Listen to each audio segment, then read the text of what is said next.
Go. Hello and welcome. Damn it, Anthony, you jumped the queue.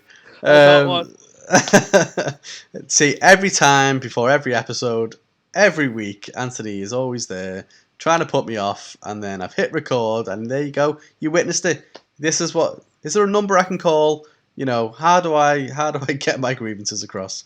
But no, and it's staying in. I don't care about editing. It's staying in. We don't edit shit anymore. We're too lazy for that. But you are here once again. Welcome back to this week in wrestling, except it's from last week because it's Wednesday night, and you know what that means. It means we're late. Like super late. 2 days late. Like real late. So we're going to be talking about wrestling shows that happened ages ago. By the time you listen to this, you know, Raw will have happened for this week. Dynamite will have happened for this week. NXT. That's why we'll make it nice and clear. Of Stand and Deliver will have happened for this week. Yeah. We'll make it nice and clear. So, Carl, do you want to kick off with last week's Raw? So, in last week in wrestling, starting off with Raw, the card for last week was Lashley puts out a hit on Drew McIntyre. If anyone takes him out on a little date, they get the WrestleMania title shot that should be afforded to Drew. Riddle took on Sheamus in the opening contest, with Sheamus picking up the win, leading to a match at WrestleMania. We had Braun Strowman taking on Jackson Riker, with Braun Strowman picking up the win. We had an episode of the Dirt Sheet for some reason, where I think, it was the debut of Hey Hey Hop Hop or something. But it wasn't Miz TV this week. It was the Dirt Sheets. Yeah, for those who keep track. For those who are doing your Dirt Sheet or Miz TV bingo cards, it was the Dirt Sheet this week. It was. We then got Lashley taking on former member of the Hurt Business, Shelton Benjamin, because the Hurt Business are all broken up now. We had the New Day game night. I shit you not. We had AJ taking on Xavier Woods, with Xavier Woods winning via disqualification. We had Shayna Baszler taking on Naomi, with Naomi winning, which was random because she hasn't done shit since she's come back. Yeah, strange. We had the Asuka and Rhea Ripley contract signing, because every now and again you've got to sign contracts for certain matches but not others.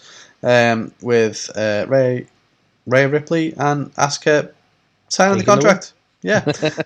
We had Drew McIntyre taking on Ricochet after he kicks off on the whole locker room about, people not stepping up for some reason and taking him out. So he fights Ricochet because obviously he wants to take him out, and McIntyre beats him. And then Mustafa Ali comes down and tries to take him out, and Drew, beats him as well. And that is the card. I'm glad he put a hit out on Drew McIntyre. That's going to be worthwhile storytelling. Yeah, exactly. So basically, pretty piss poor episode of Raw. In terms of highlights, this is how low of the barrel I'm scraping. MVP was on commentary this week, and I've no idea why, but he was good, so he gets a highlight from me. Where was Joe? Not Joe. So yeah, MVP was on commentary. Sound. That's a highlight. Cool. So the segments with Drew McIntyre calling out the locker room. You class that as a highlight? I mean, if you look at the notes, it says Drew calling out the locker room is decent, I guess. And it was decent, I guess.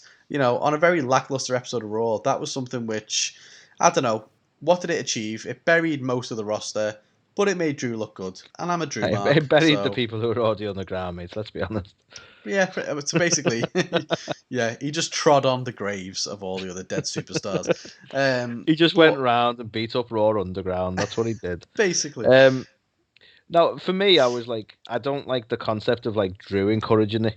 It was like, because it kind of makes me go, well, aren't you a face? So like, if you were on the receiving end, say Bobby Lashley called out a hit on Shelton Benjamin because he was upset with him, are you going to be one of the people who come out at the request of Bobby Lashley to beat someone up? Like, it's not about any sort of cowardice or anything. It's about not being a dick. So, like, why is Drew encouraging, like, calling the roster for not coming out and trying to deal with them? It's like, well, maybe they're not dickheads. You ever think of that? That's a very good point.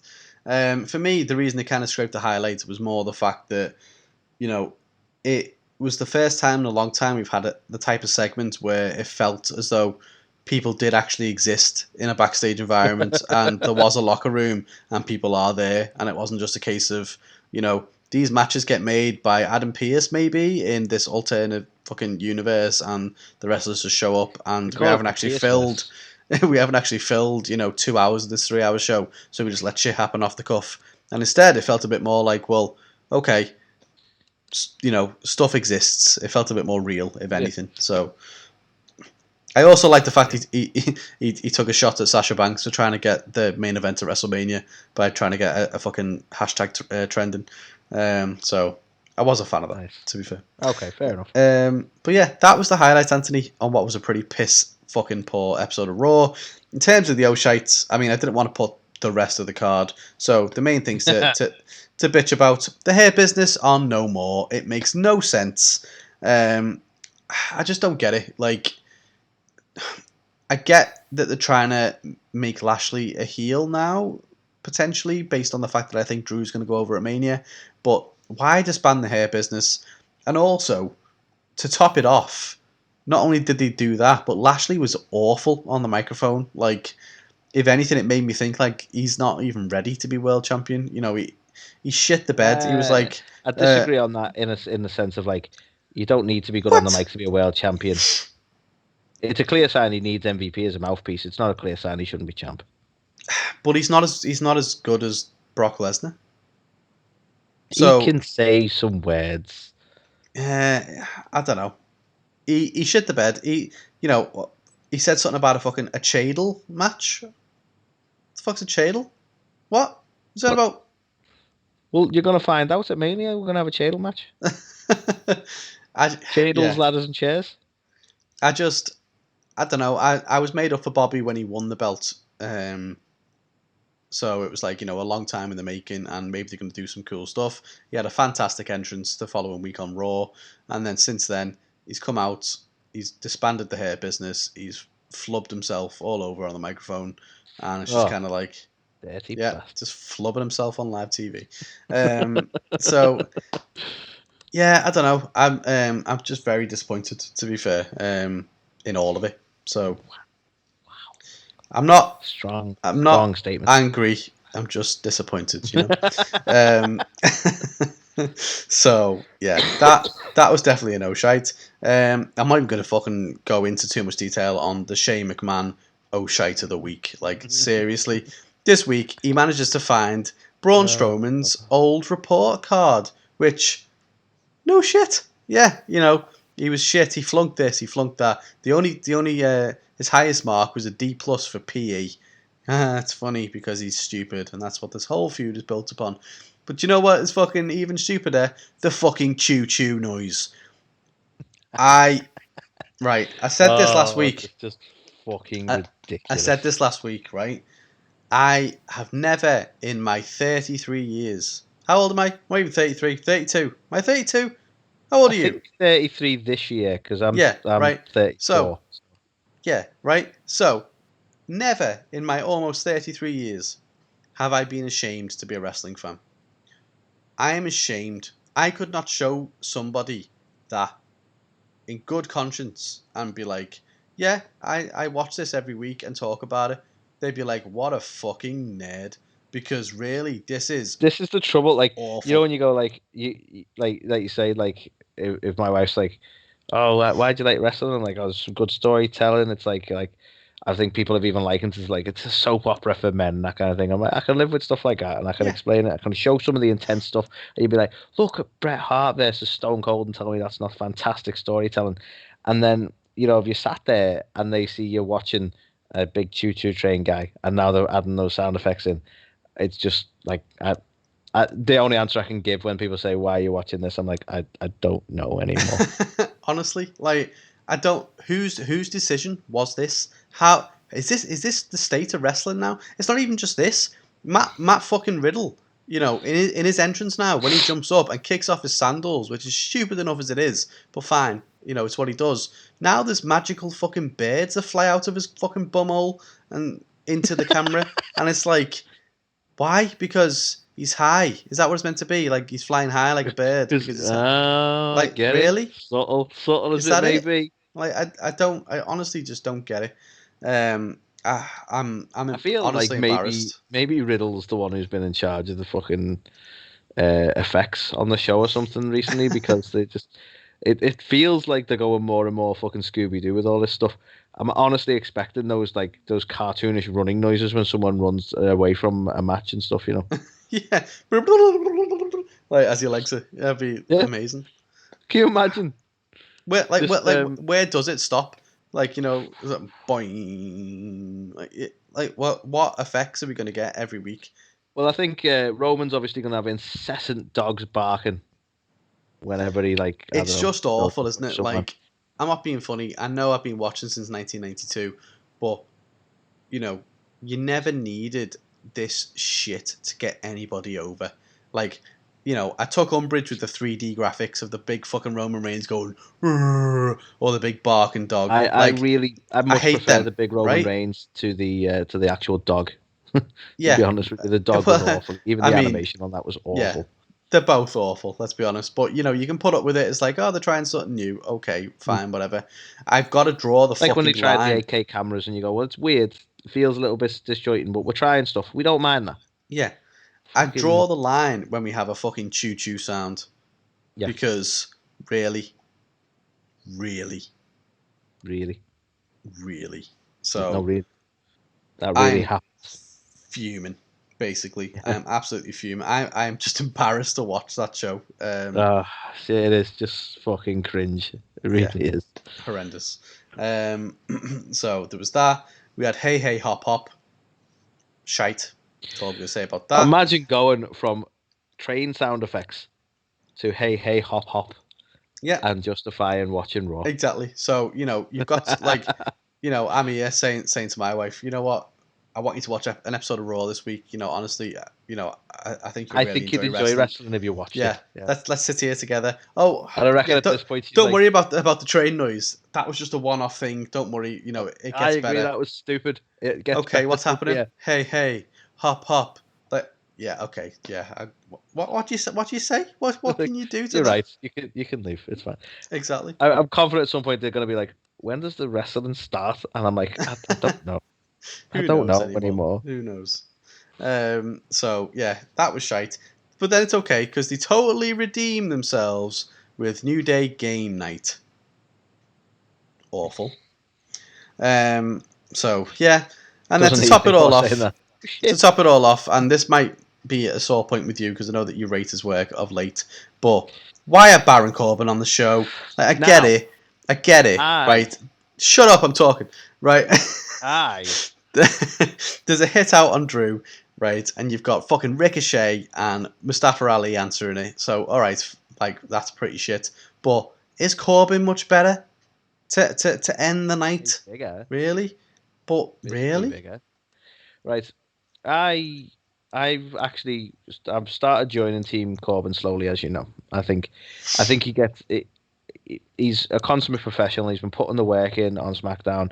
The fact he's had to be involved in stuff where he's essentially getting screwed over, but he's still the heel is baffling to me, right? But I still hated him turning up on Raw because I'm really, and I don't know why. I shouldn't even be bothered by this now because I know exactly how it works. But I'm really a stickler for the draft, even though I know no one cares about the draft. So I'm like, that's going to be him now. It's the same way Braun did it, right? Where Braun was just like, I know I'm a SmackDown star, but I'm coming to Raw Underground and I'm staying here. And it's like, why? Can anyone do that? Like, what the fuck? And now Corbin's rocked up and he's clearly going to keep being on Raw. And that's what annoys me. It's not Corbin. It's the fact that it's just like, oh yeah, I can answer that hit and I can rock up and I'll probably keep being here week by week and no one's ever going to actually say I've been drafted and the draft doesn't mean fuck all to anyone. It just still pisses me off. So, sorry, what was that? I think it was your love for Baron Corbin. But no. I think he's a hard worker, to be fair. Can't knock him. What dirt has he got on you? It's all I'm wondering. I don't want to talk about it. But yeah, so by all accounts, and I can't confirm nor deny this because obviously this is definitely not way after the fact. But I believe Baron Corbin was on Raw, the following week as well. But that's my point. He hasn't been seen on Smackdown in a while. Now he's been on 2 Raws. He's a Raw superstar now, and they just don't care. They just do what they want. Pretty much. Can we all do that then? Why even have 2 brands? Why have 2 lots of titles for everybody? Why anything? Speaking of just don't care, Anthony, that pretty much is the finest way to summarise Raw this week. They just don't care. And to be honest, at this point, neither do I. We're 2 weeks out from WrestleMania. This is the episode of Raw they put on.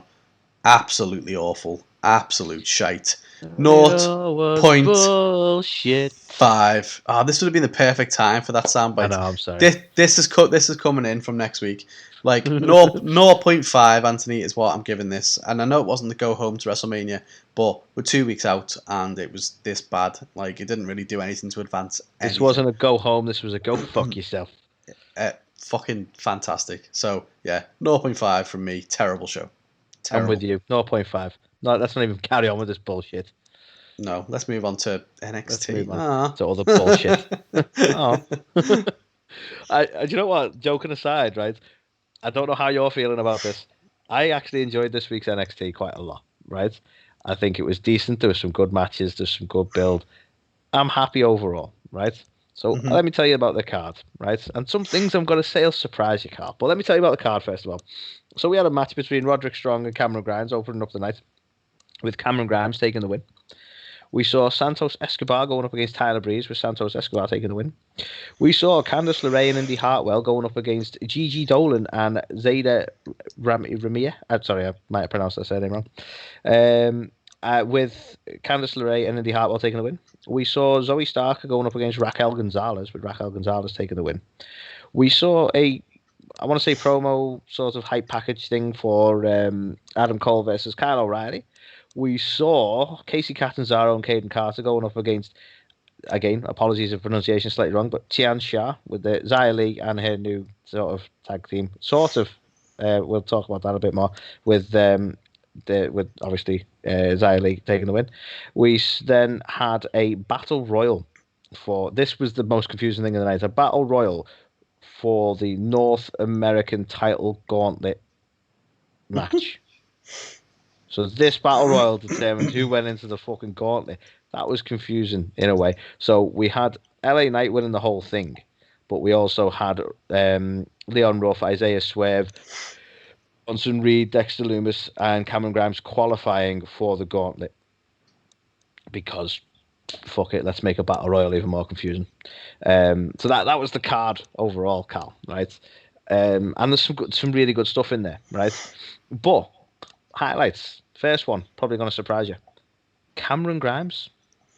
If I had a drink, I would spit it out right now. Right? Because he actually showed elements of what could be a really good Cameron Grimes, because he was up against Rod Strong in what was a fairly random match, to be honest. But he was showing to me throughout the match, and the match itself could have been longer. The build up to this sort of feud between them could have been better. Like I could have more of this, which is unusual to say about a Cameron Grimes thing. But when you strip away the sort of hokey rich guy bullshit they're trying to do with him, he actually shows hints of a really good tactical heel. Do you know what I mean? Because he was trying to play Rod Strong off on the fact that of all this Undisputed Era stuff, and he was trying to distract him, and he was trying to get the win through underhanded techniques, because he knows he can't beat him one-on-one. And like the tactician in him, I just couldn't help but appreciate. And I think if they can push more to that, and they can actually refine his character so he's not a fucking annoying comic of himself, I actually think Cameron Grimes could be really good. I'm just gonna say it now. I don't know how you feel about this, Carl, but I honestly think he could be really decent. You just need to sort of almost calm him down, or get better writers or something. I don't know. Yeah. Who are you? Some guy they hired because I look like Anthony. No, I don't know. I'm still not a fan. This is me honest. On a Wednesday. Actually, this is what you're getting. This is Wednesday me. Wednesday Anthony is a completely different guy. Yeah, I don't know. I can see some of your points. I fundamentally I just don't see it. He's just a character for me that is too fucking immature and too much of a caricature to be taken seriously. But I still see those elements. I'm calling them a highlight because this is the first time I've seen anything. Like, I feel really bad saying this, but it's the first time I've seen anything positive in him. Like, and like, I do think they need to really work on the character, because I do think he's at risk of being unlikable in an unlikable way, not in a heel way, and or the X-Pac Heat, as you like to call it. But for me, he could be the tactical weasel. You know, he could be that character and play that character well if they got rid of those sort of weird idiosyncrasies they want out of him that they think are funny. And I don't think it's a Cameron thing. I think this is someone in creative going, this will be good, and it's not good. That's what all this pop culture reference to, like, buying fucking GameStop stock and stuff like that, that's dated as fuck already. So don't do shit like that. I don't even think that's a Cameron thing. I think it's just someone is like creatively quite shocking with him at the minute. But I see something there. I think he could be good. Okay. Right. So next one is generally Raquel Gonzalez and Io Shirai. This actually looks like it's going to be a really fucking good match, you know, and I might have slept on this a little bit. She's obviously the number one contender. We saw Gonzalez go up against Zoe Stark this week, but obviously we got all shenanigans, as we like to get, involving Io, because Gonzalez being the number one contender, they're going to have a match at TakeOver, and this week did a fantastic job of building what I'm going to get at TakeOver, and sadly, and I shouldn't have to say this, but it actually reminded me that this is going to be a really fucking good match. And I feel like, for whatever reason, I don't think it's got the attention it deserved maybe over the last few weeks, but it certainly got the attention it needed this week. And that's one thing I need to say about NXT this week. They've done a really good job of building what they've got coming. Like, if you compare it to Raw, right? NXT in their own little micro universe have got their TakeOver coming up, their WrestleMania, if you will, and this is their go home show, and they're doing it right. And I got to give them credit for that, you know. So I think, again, the Gonzalez Io stuff this week, or the quick squash, really, essentially, and the shenanigans, it did a really good job, and actually makes me look forward to this match between the two. Yeah, I mean, you can definitely see some night and day stuff this week in the hype up to TakeOver than what you see on a normal NXT weekly show. Do you know what I mean? It felt like it was going somewhere. And do you know what? Io has had a hell of a resume of people she's beaten. Do you know what I mean? She's beaten everybody. Yeah. And I legitimately think that Gonzalez could be the one to, you know, dethrone her. So it's definitely something which... And it's one of them where she could come out of that and I could think, fuck, she deserves that as well. You know what I mean? Like, yeah, like you say, Io's had a good run, and it's no disrespect to her, but like, Gonzalez could be the one, and I'd be so hyped for that, to be fair. Yeah, same. And the last one, Carl, and I'm hoping you agree with this, because I think you're in the same boat as me. I'm a sucker for a good hype package, you know. And a match I didn't really care about, in Adam Cole and Kyle O'Reilly, I must admit, this hype package got me. I'm like, yeah, I fucking want to see this match now. And they did a good job. They played on all the history between them. I've seen on social media, some people have even argued that it might have been a bit too long and a bit too, you know, trying to build something that isn't really there in some elements. But for me, I was like, no, they've put this together well. I think WWE, honestly, are pretty good at when they do these things. I think they are pretty good at it. I'll cite the last one that I thought was really good, was as much as I think we were overdone on these two fighting again, but you might recall when we were talking about Tommaso Ciampa and Gargano, they've done a similar thing with them too, and again, it worked then. Like, they are really good at putting a hype package together when it's not just, let's get them in the ring and have them talk at each other. I like it when they try and do something different. It's like, we need to build these two up. We can't have them just square off in the ring. We can't have another contract signing. Let's do something different. So we just put a hype package together and we build up the history between them, and we remind people. We literally just remind people why they're fighting. And yeah, it works. It works every time for me. I'm a sucker for these things, and it's got to be a highlight again this week because it fucking worked. I agree that they are really good at doing hype, like, promo packages. It hasn't had the effect of making me want to see the match. I just don't care. I honestly just don't care about it. I was like that though. Like, this got me enough that I'm like, I want to see the match, but I was totally like that because I don't like.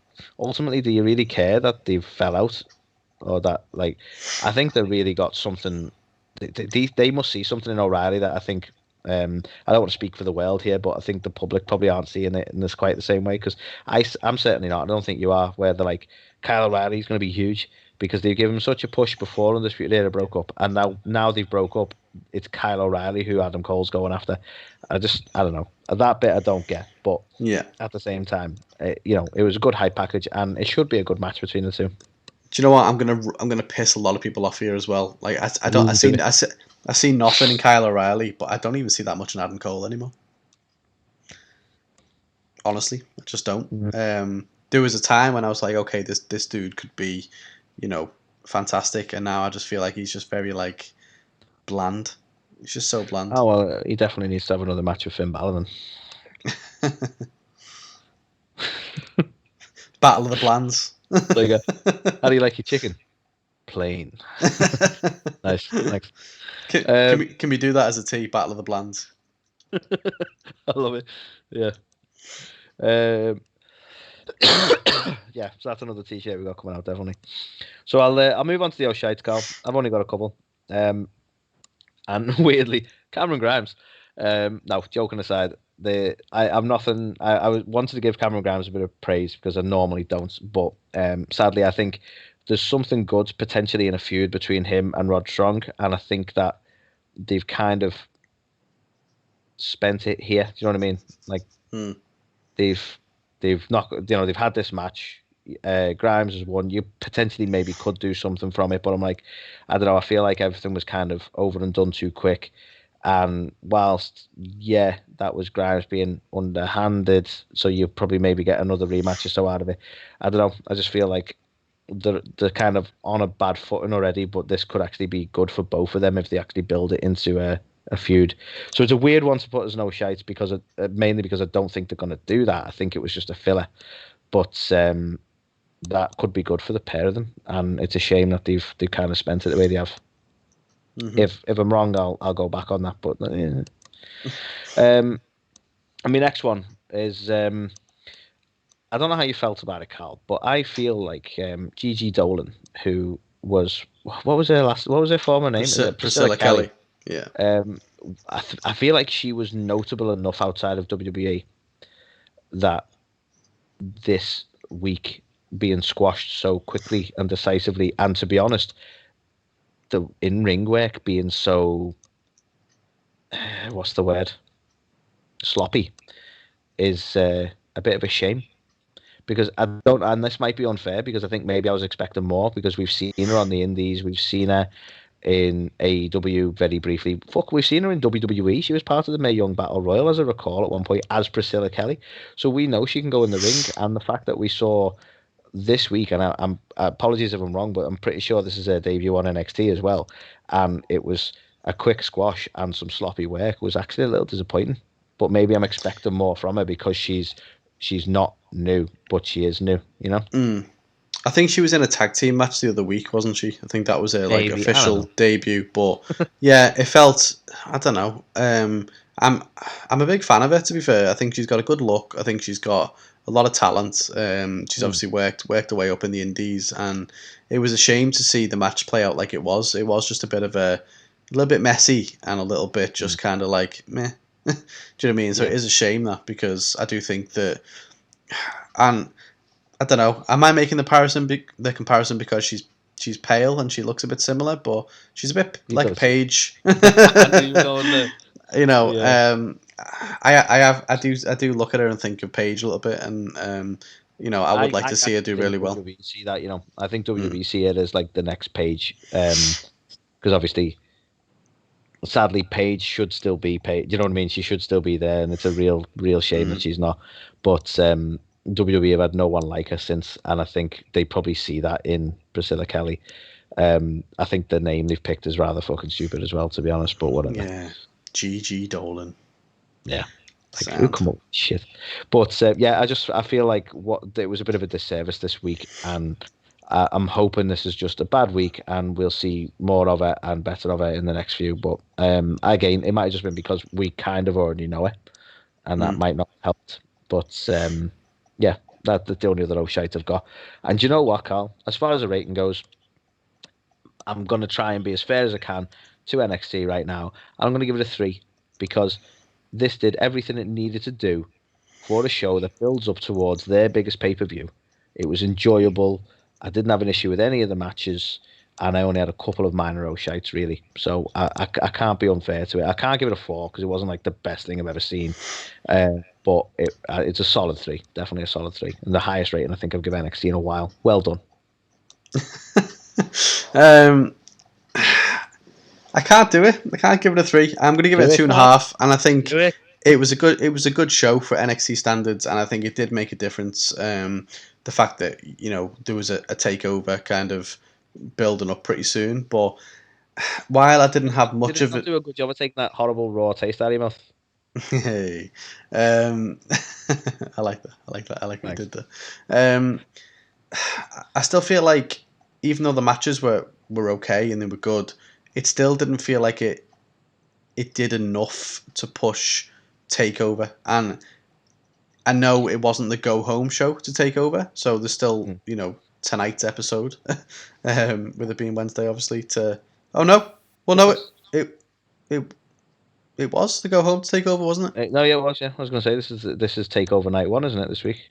Yeah, in which case, it definitely didn't do enough. Then I don't think, in my opinion. To be honest, like it never hit an shite because I'll be honest, I don't think it needs much more.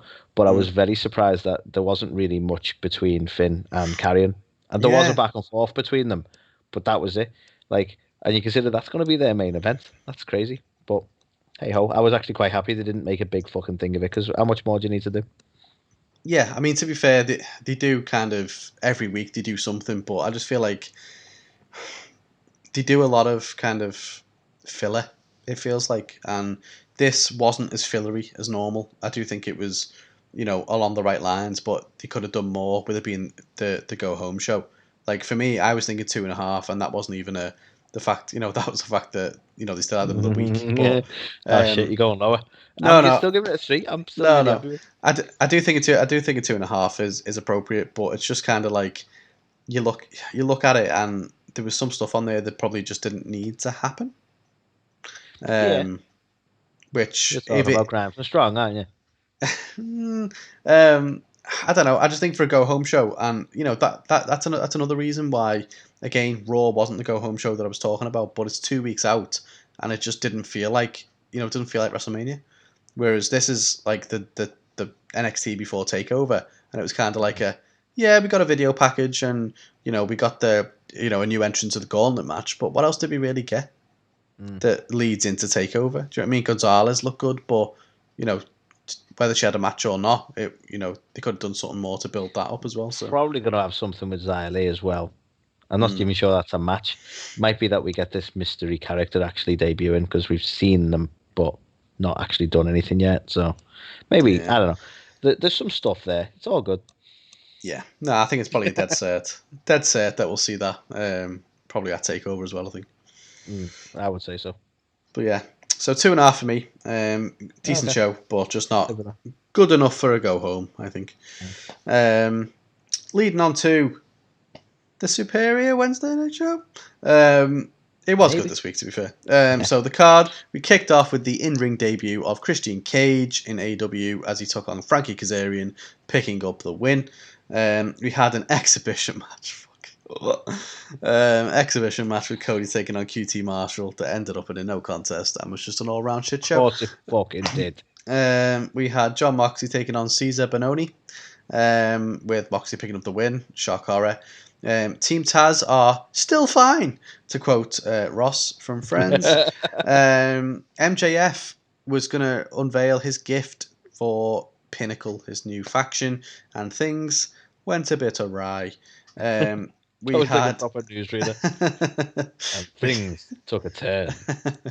We had a trios match with Kenny Omega teaming up with the Good Brothers to take on the Lucha Brothers and Laredo Kid, with Omega and the Good Bros picking up the win. Again, unsurprising.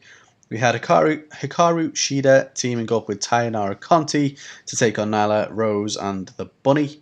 Nearly called her Bad Bunny again. But Bunny actually picked up the win in this one, so interesting. And we finished the night with Arcade Anarchy. Love to know how you feel about this, but I I enjoyed it thoroughly. It was Miro and Kip taking on Best Friends, the end to their feud, and Best Friends picked up the win. So that was the card.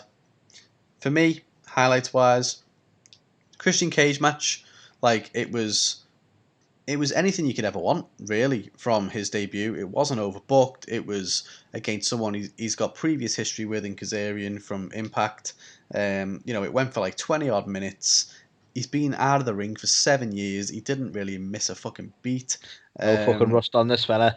Yeah, it was just a pure technical wrestling match with several near falls, several kind of twists and turns throughout it all, and he looked great doing it, Christian Cage, to be fair. So he didn't look out of place. He didn't look like an old timer.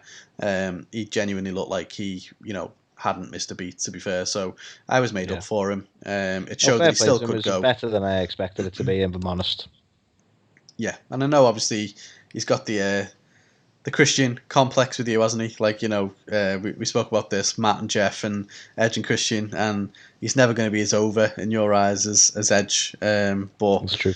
I don't know. I think he's done some great stuff in Impact in the past, and I feel like if he went into a program with Kenny Omega, for example, I don't feel like it would be out of place. But at the same time, it probably would feel a little bit impacty. But to be fair, this was his first foray into an AEW ring, and he looked really good.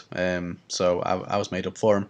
The next highlight, obviously, Pinnacle beat the shit out of the Inner Circle a couple of weeks ago. MJF was going to unveil his gift to the Pinnacle, and basically the Inner Circle returned and beat the living shit out of Pinnacle this week. So I honestly loved everything about it, to be fair. It was short, it was sweet. Even Sean Spears. Even Sean Spears. It was short, it was sweet, it was effective. Sean Spears getting his head slammed in between a door. How can you not love that? So yeah, it was excellent. It wasn't like the typical stuff we'd seen from the Inner Circle and Jericho. It was a bit like, oh god, not this again. They just showed up, they looked badass, they beat the shit out of Pinnacle, and yeah, it was like, okay, the feud intensifies. So I think these two factions are going to go to complete war now over the next few weeks, maybe even months, and it sets up some really good rivalries. FTR and Santana and Ortiz. And stuff, you might get some of the stuff you've always wanted as well, of like Wardlow and Hager are going to happen. Exactly. So it was good. It felt like a bit of a return to form, because obviously when MJF was like joining the Inner Circle, it did feel a bit like, oh, it's not anywhere near as good as it was. Whereas this was just, they're back, they mean business, and we're going to see some good stuff happen. So thought it was good. The next highlight, Britt Baker gave another fantastic interview. Again, going after Thunder Rosa, saying that she should be on elevation in order to get her wins up, because after all, the biggest win she ever had didn't really count because it was an unsanctioned match, which is top heel work. I just think she's so good as a heel. It's crazy to think that a year ago they were trying to push her as this kind of babyface character, and it just wasn't working. It's mad to see how good of a heel she has become in such a short time. So definitely. thoroughly enjoying her work at the minute. And then the main event, Anthony, I'd love to get your thoughts on it, because you're not really big on Cassidy, you're not really big on Tricky T, not really big on Sabian or Miro in AEW. But for me, I don't know, Best Friends have become like the fucking goats of these kind of crazy street fight, like fucking weird matches. Obviously they had the parking lot brawl thing with Santana and Ortiz, that was amazing, and this one was fucking boss as well. Like honestly, I really enjoyed it. Like again, you know what, I'll be fair, I did enjoy it. Like I don't enjoy Miro still being involved in all this, but then at the same time, right now, where are you going to put him? So I don't mind. Like, I mean, to be fair, and they're hinting at something which we can talk about. Sorry, I'll let you finish saying about this highlights, but they're hinting at something on social media which could be interesting. But like, I'm looking at like, I don't want him to be like in the title scene right now for what's happening with Omega and well, potentially Christian or Sting or whoever. I don't know. Sorry, I don't mean to be facetious there, Carl.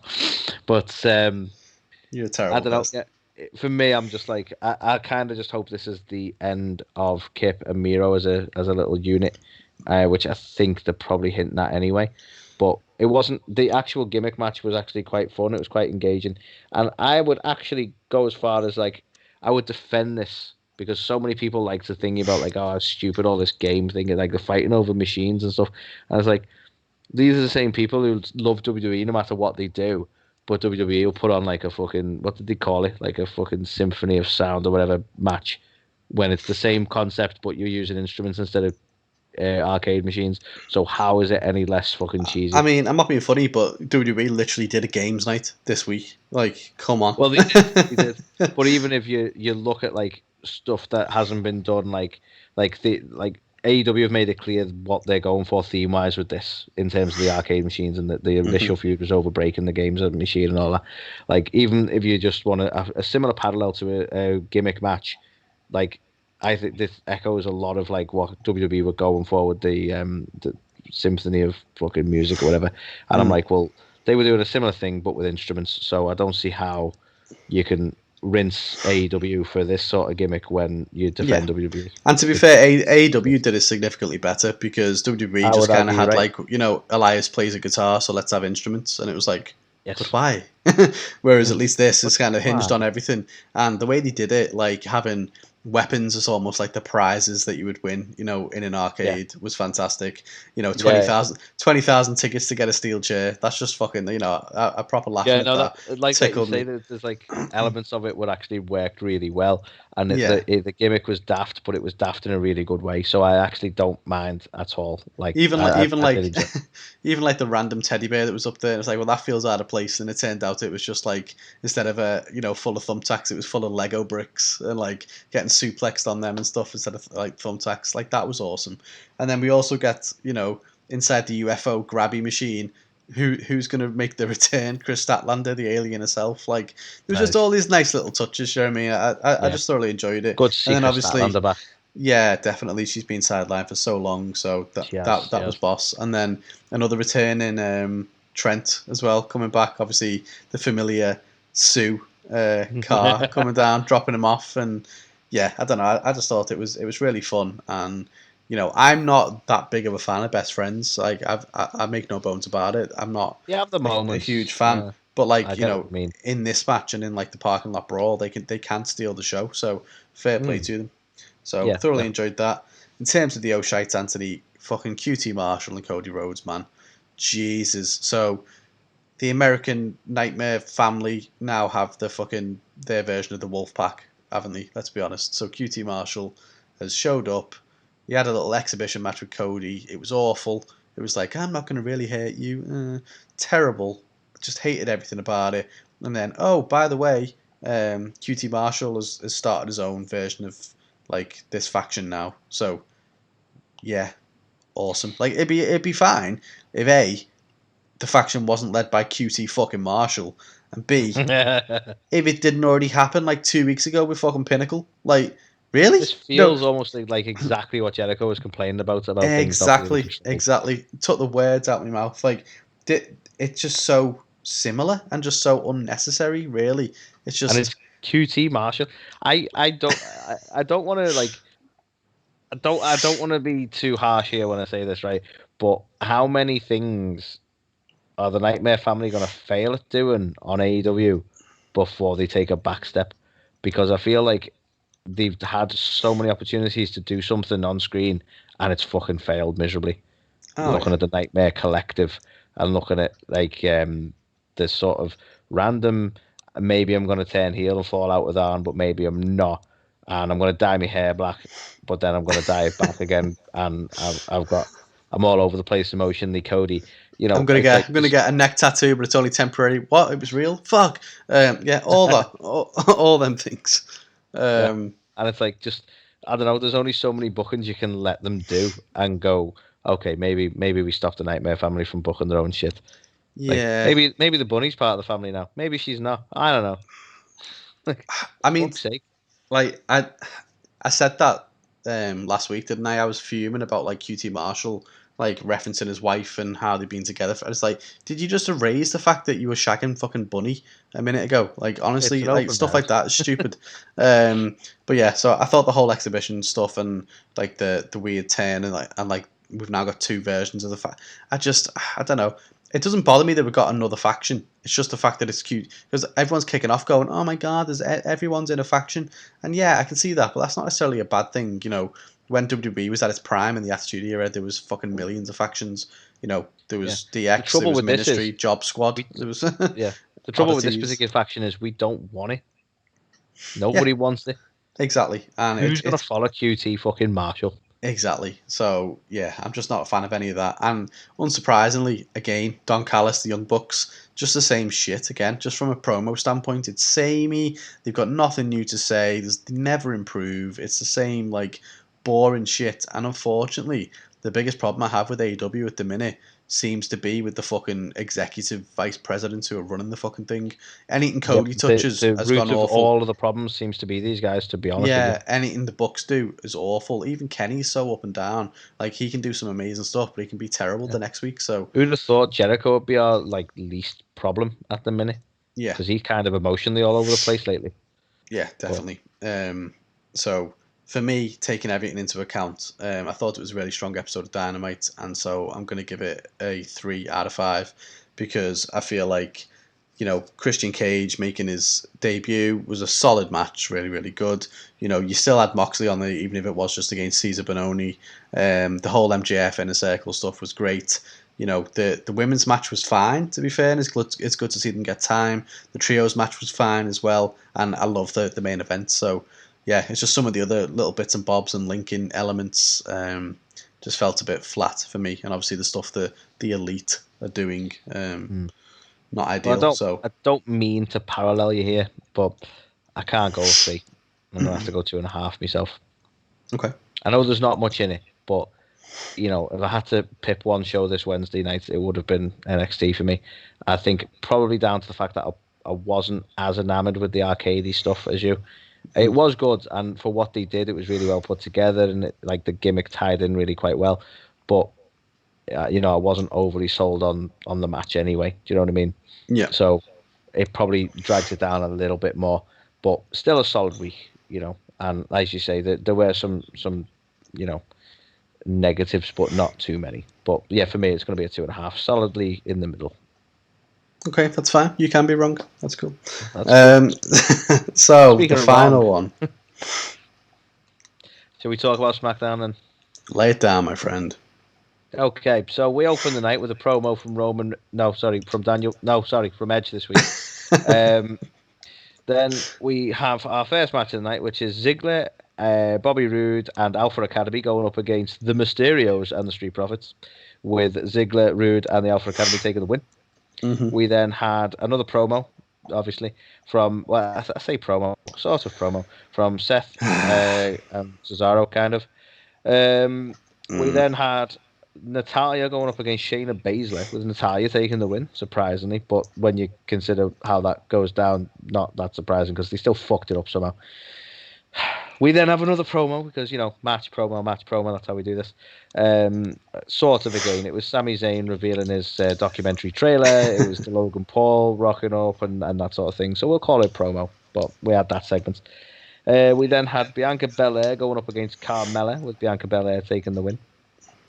And we closed the night out on a street fight with Daniel Bryan and Jey Uso, with Daniel Bryan taking the win. So, highlights, Carl. You know what? First highlights, and I'm hoping you agree. I sincerely hope you agree, because it's the shining light out of a match that was a bit shit, right? But it's the fact that I actually really like Alpha Academy. I think it's the best Otis has been, and they're a really good tag team. And if I had to quietly hope for anything, it's that they end up taking the titles. I know exactly what's gonna happen, and we can talk about that. But I quietly hope that they become a really good tag team and actually hold the titles for a bit, because I enjoy them. I do really Yeah. enjoy them. They work really well together. Do you know Better what than Otis and Tucky ever. No, yeah, Tucky ever did. Yeah. I agree. Honestly, I think that they are really good together. I wouldn't put the whole segment as a highlight or anything, to be fair, but I No, do you agree. can't. I You do sadly agree with can't. you. That's why I've had to isolate them as a highlight, because you can't have the match as a highlight, because it was a bit of a clusterfuck and a bit nonsensical, really. But they are a really good team. And what are your thoughts on the tag team scene then? Well, I think we all know exactly what's going to happen, because I didn't realize this, and again, I read on social media, and now I'm utterly convinced this was going to happen. I think we all know that the Mysterios are going to ultimately end up with the belts. And I think that's because it will be the first time in history, and this is the thing I learned from social media, this will be the first time in WWE history that a father and son have held the belts. Vince so they're obviously McMahon going to do loves that. a first. He loves So it. they're obviously going to do that. The only way that they won't do that is if Vince and Shane decide that they are going to be the first father and son to hold the fucking tag titles, which is not out of the realms of possibility. But yeah, I can totally see the Mysterios getting the belts now. And again, I still take slight umbrage to the fact that Dominic is in the position he's in. He should be on NXT. He should be earning his chops like everyone else. I was fine with the Seth thing because they made it very clear that Seth had much more experience than the lad, and it sort of built from the storyline of him trying to avenge his dad. But why the fuck he's still there wrestling everyone else, I do not know. He's still sloppy in the ring. He's still young. He's still green, and they're going to put fucking championships on him, and I know they're going to fucking do it. That's how I feel about the tag team titles, Carl. Yeah, I concur. No, it's just kind of. But for me, I've been like Alpha Academy, give them it, right? Street Profits, I don't care if they have them again just yet. Ziggler and Rude have had them and not really done anything with them. So let's have Alpha Academy have them and become a really good heel tag team and champs at the same time. Fucking do it. Do it. But they won't. My other highlight, Carl, and surprisingly, I learned earlier tonight that you agree with this, right? And that is Sami Zayn. I thought it was really good this week. I'm still really dig his character. I think he's fucking brilliant. And I've put it in my own shites before I start talking about it. I haven't put it in my own shites, so we'll talk about it now. Sami Zayn is specifically my highlight because, and this isn't really a knock on Logan Paul because I don't know him, but like he added nothing to the promo. That's the only negative I'll take from it. He kind of turned up and he was kind of there, like basically trying to tell Sammy that he is being paranoid, and then Kevin Owens rocks up and stunners everyone, as Kevin Owens likes to do. But that could have been anyone. Like they couldn't have made it more obvious that they were just using Logan Paul for his name than the fact that this didn't need Logan Paul. He had no relevance to what was going on. He had no real relevance to Sami Zayn, and they could have literally they could have had Adam Pearce, they could have had literally fucking anyone do what Logan Paul did, and it'd still be the same segment. So I was a little disappointed. Like they hyped it up, like Logan Paul's going to show next week, and he was there for like a couple of minutes, and that was that. You know, and to be honest, he seemed a little bit, cause for someone who's like quite well known for being outspoken, and by all accounts, he has a history of being a bit of a dickhead, from what I've learned. I know he's matured a lot in recent years, so I'm trying not to be unfair to the lad, but he's actually a little bit nervous as well, which don't get me wrong, it must be daunting, but you know, you're not exactly in front of a massive crowd at this point. No. I actually thought he'd have a bit more presence about him as well, just because he's well known, he's kind of famous anyway, you know. I honestly think actually that have had bigger audiences. Oh god, yeah. Saying. Like I honestly much. think that this all just came about just on the fact that Sammy did that and then Logan replied to it, and they had no intention. He was never booked or anything like that. None of this was orchestrated, and because he replied to it, they went, "Oh, I wonder if we can get Logan Paul for WrestleMania." And then they just brought him in. He has no idea what he's doing there, but he's getting paid for it, so he's just like, "Okay," and that's why it all felt awkward, I think. And I would have hoped he'd have sort of spoken, acted with a bit more confidence, like he held that presence with a bit more confidence. Yeah. And I'm not knocking him. I'd be nervous in that situation as well. But like, considering that, from what I know about the lad, he's fairly famous on YouTube. He's a face that younger generations than you and I had recognised in the streets. He's had notable boxing matches. You know, I wouldn't think this would faze him, especially because there's not a big audience there at the minute anyway. But I don't know. It is what it is. It wasn't the worst thing in the world. It just seemed like kind of pointless having him there. But Sami Zayn, I do really enjoy, and I really enjoyed him this week, and his trailer amused me. So yeah, I agree. I think we said before, I take it all back. I've been quite critical, not really being that over on him, and you know what, the last couple of weeks he's really he has really been good, to be fair. Like he's doing a fantastic job of selling you on this paranoia, to be fair. Yeah. Especially this week, I just thought everything about him was fantastic, through like the excitedness of him and his little dance and stuff, through to when Logan was there and he was like, "Well, I've heard about Kevin Owens." He's like, but you're not Kevin Owens' guest, you're my guest. And, just like everything about him, I just thought has been really good this week and maybe the last week as well. Yeah. So we can agree there. So Zayn is the highlight there. Zayn. Yeah. And my last highlight for the highlights section, Carl, is the main event itself, and I'm curious how you feel about this. It was a good match, and to be fair, it's not the first time we've seen him and Jey Uso square off, but I actually quite liked the ending.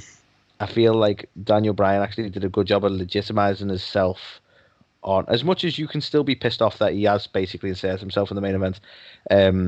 I feel like the fact that it didn't go out in a typical like everyone facing off or Roman, putting everyone down and standing tall with the belt or your usual shit that you get. It was Daniel Bryan finishes the match. Surprisingly, doesn't get attacked. He goes after Edge and he goes after Roman. I actually quite like that finish. I quite enjoyed the fact that Bryan was making a point. As much as obviously, again, I have my concerns that Bryan might take the win here at the main event now. He listened to our predictions section to find out my concerns there. But yeah, I don't know. I enjoyed. It was a good match, but the finish intrigued me, and I quite liked that it was a little bit different to what they would normally do. And genuinely, you'd normally expect it to end with Roman standing tall with the belt, wouldn't you? Before Mania. So I was quite surprised they didn't go down that road. And they actually tried to sort of carry on this whole thing of like Daniel is almost determined to tap Roman out again. Yeah. But obviously it count this time. So I quite like that they're trying to keep that in your memory as well. But overall, yeah, that's got to be a highlight. I think it was well executed. Yeah, I'll agree with that. Cool. So, shite, Carl. First one I'll mention. The whole clusterfuck of the women's tag. I'm going to just call it a scramble. I don't know what the fuck it was. So we had a really, really, really quick match between Natalya and Shayna Baszler. Natalya got the quick roll up and the win. Then everyone decides to fucking join in. We have people coming over from Raw. We have everyone like saying, I'm a tag team. We had the Riot Squad. We had the other ones. And I don't even remember the tag names we got. Now we got Naomi and Lana. We've got obviously the champs themselves. Natalya and Tamina are a thing now. So everyone getting in the mix, and they're trying to make it clear that something's going to happen with the tag titles of Mania, and quite clear that they don't have a fucking plan for them either. There is no match listed for the tag. I'm right in saying that there's no match listed for the tag titles, is there? For the women's ones, women's tags, yeah.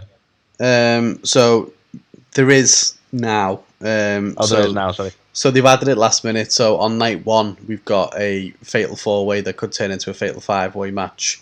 With the winners then facing the women's tag champs on night 2. So that, I'm right in saying that was all developed after this clusterfuck, wasn't it? Yeah. Yeah, because this is sort of the point, really, that you could tell there was no real direction to this, which makes sense because it turns out there wasn't. They've decided it now. Yeah. But yeah, the whole thing was just a bit fucking messy for me, and it's not the best thing to do, this sort of thing, and have everyone turn up when it's just going to point out how weak your tag division is. Because most of these teams are irrelevant. And again, I'm looking at it all quietly annoyed. Like, we don't have the Iconics because they're gone. The Riot Squad is still there, hanging on. Everyone else has been kind of slapped together as a tag team and aren't really a tag team. And there's just not enough substance for me at all. So it has to, the whole segment, and the fact that it's even a thing, it just kind of, it's a shame. It's a real shame. The only potential silver lining from this will be if the Riot Squad win it at Mania. But the thing is, I have absolutely no faith that that's going to happen. No, me neither. I actually think that there's more likely that Natalya and Tamina are going to fucking win it than anything else. Same. Which would just be ridiculous, wouldn't it? It would, but it just would not surprise me even slightly. So I think the Riot Squad are the best candidates for it, but it's just, it's very unlikely. Mm-hmm. Okay, I'm interested in how you feel about this next one. My next O'Shea, Carl, is sadly Cesaro. Yeah. Right, and the reason I say this, and I can feel in that that you might agree with me here, is this is almost like, he's never been great on the mic, but what's happening here is somebody's writing for him, and it's the same prick who started giving Michael McIntyre. I nearly did it again. It's the same prick who gave Drew McIntyre those lines where he had to mention Claymore countdowns every 5 fucking seconds. Because what we're getting now is just incessant, annoying fucking swing-related puns from Cesaro rather than any substance. And I'm just like, someone's writing for him because he's obviously not like a organic on the mic, which is fine. But this to me is just like, Cesaro needs a mouthpiece. He needs a Heyman. He needs someone to talk for him, because if he's just going to read from these scripts and he's going to get these cringe, I don't want to listen to Cesaro every week talk about swing this, swing that. Do you know what I mean? Mm-hmm. I don't want it. I don't want that moment when they go, what else can we do? We'll have him sing Swing Low. You know, I don't want that. Like, just let it fucking go. He does a swingy move. That's fine. You know what I mean? What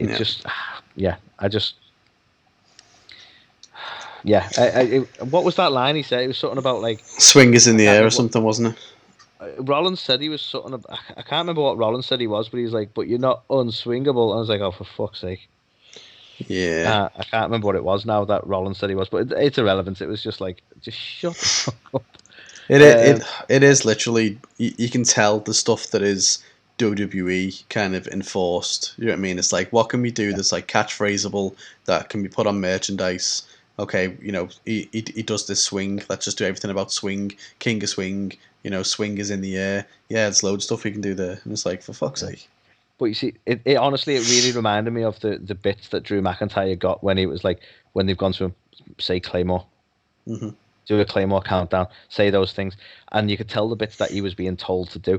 Like the difference between Drew and Cesaro is like, around that Drew could talk, and sadly around that Cesaro can't. So all we're getting is the cringy lines, and that's the bit I'm not a big fan of. And I really want Cesaro to get his push, and I was a bit nervy about having this conversation with you, Carl, because I know you're a big Cesaro guy. And we've both agreed that he could main event, and he's never had the push he deserved. And I really want him and Seth feud to help lead him somewhere. But for fuck's sake, they need to sort something out on the mic front. Jesus. Yeah, it's just so disappointing, because I felt like maybe we were finally on the cusp of something with him. Like, I felt like his promos had been decent, and then they've just ruined him with one line. That's all it took. I mean, last show we've kind of already covered when I was talking about the tag scene, but it was the fact that the Mysterios are probably going to be the champs, and I don't think it's in any way deserved or earned. And kind of annoying actually that they're doing that, and they are doing that. So just needed to mention that, and that is my O'Shites for the week, Carl. So unless you have any others, I will do the ratings. Nope, no more from me, my friend. Sound. I was actually on the cusp of giving this a 3, and then I've talked about it. So maybe I was I don't know, I might have been like particularly happy before, I don't know. But I'm looking at it now and I'm thinking, you know what, it was still a solid week, better than SmackDown's, like some SmackDowns anyway. So I'm probably going to give it honestly, I might give it a 2, because there's not a great deal of substance there. I was even debating a 2.5, but I'm like, I need to give Dynamite a bit of a better rating than SmackDown, because I prefer Dynamite. So I'm going to have to give it a 2, in all honesty, the more I think about it. Okay, interesting. I'm on the fence between a 2 and a 2.5, because I gave NXT a 2.5, and I'm trying to decide whether that was marginally better. I think maybe it was, so maybe a 2 is fair for SmackDown. I just feel like I fully support that. Other than the main event, you know, and obviously the Sammy stuff, which I enjoyed, it was just very bland again, wasn't it? And even the Sammy stuff had its negatives. Sammy was the best thing in the Sammy stuff, but even that had its negatives. So, like you say, it was just kind of bland otherwise. And I think that's what drags it down. So I think the first one we agree on tonight, Carl, I think we can both agree on a 2 then. Absolutely. Crazy stuff. Huzzah. But that was This Week in Wrestling. We did it. We achieved. And, I'll say This Week in Wrestling. Last week in wrestling. The last week in this week's wrestling from last week. If you want to hear about this week in wrestling, you need to listen to us next week, in which we'll talk about this week when it's last week. Which, to be fair, are we even going to do one next week? I don't even know what's going to happen, because, of course, the next time you will see us, it's going to be for our live stream on Twitch in WrestleMania's Night 2. And that is a good point, Carl. We might, because it's going to be a live stream, so we'll probably have a chance to moan about things that have happened this week in wrestling. But at the end of the day, we're doing a live stream, we're watching Mania, everything's going to be past tense by that point anyway. So yeah, we're probably not going to cover This Week in Wrestling. Yeah, maybe we will be talking about it on the live stream. Yeah, maybe, to your point then, maybe we'll just chat about some of the stuff that happened the previous week, like the TakeOver results and stuff, as part of the live stream. Bar and TakeOver, it's all build up to Mania, so the thing that most of it's going to naturally be talked about as the matches setting up. And be like, oh, can you believe Cesaro mentioned swings again 7 times? Crazy. Weirdly, SmackDown's probably going to be the most talkable because they're having the Andre Battle Royal on there, aren't they? Yeah. It's the Andre one, yeah. They're having that, and they're having the tag titles. That's a bit of a strange call. Oh, yeah, they are. So that's a bit of a strange call, but that's what's happening. So that's probably going to be the most talkable because that's basically like Mania Light, isn't it, really? Mania Light. The Mania is so big, they have to put it over 3 nights, but not call it Mania. They just call it SmackDown. Pretty much, even though we've only got 7 matches per night. So, yeah. Okay. Yeah. So, So, either way, it'll work out. Join us on the live stream for the next podcast, basically. Pretty much. Join us on the live stream, which will be on Sunday, WrestleMania Night 2. Don't know what time I'm going to kick off. Maybe like 11 o'clock British time. Well, I was going to say 11 o'clock British time. We're just going to confuse the American fans there. 11 o'clock British time. We'll also be doing the draw for our giveaway of a WWE t-shirt of your choice from our Instagram competition. So we'll be doing that ahead of the coverage. And yeah, if you don't follow us on Instagram, get over there, follow, enter that. Follow us everywhere else as well on the TikToks, the Twitty Twits, the Facey 8s. We're very new to Twitch, so some followers there would be nice. Yeah, that actually would be pretty good, to be fair. I mean, we only do every now and again. We're not going to be like pestering you with. Yeah, to be fair, A2theK is going live. It's just a handy thing to use for the live streaming, isn't it? So, like you say, exactly. it's going to be for the big 4 probably. Exactly. But yeah, so make sure you follow us all on there. Hopefully we will see you for the live stream. Enter the competition if you haven't done already, and best of luck if you have. And hell yeah. With that, we will bid you a farewell until WrestleMania Night 2. And we'll catch you on the flip side, guys. See you all on Sunday. Cool. Take it easy, folks. Bye, guys.